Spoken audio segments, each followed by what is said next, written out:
Isda lang ba ang ulam? Pwede pa yan mas sumarap. Huwag basta iprito lang. Ganito lang ang gawin mo, tsak mapapakain ka ng marami at mapapa-extra rice ka pa. Kahit anong isda na paborito mo, no? Fry na natin itong mga isda. Hindi ako naglagay ng kahit anong panimpla, ha?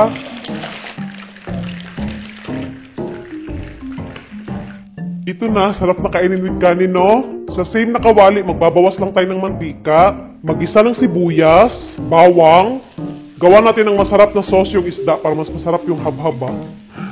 Maglagay tayo ng 5 kutsarang toyo.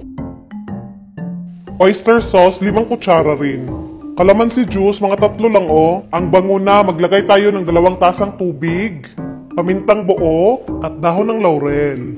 Haluin ng mabuti.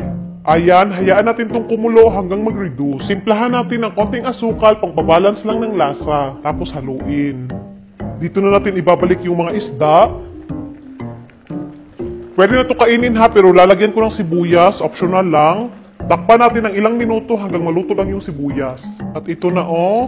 Wow. Ewan ko na lang kung hindi ka mapapakain ng marami. Yan. Tapos yung sauce. Di ba masarap na ulam na gamit ng isda? Sarap.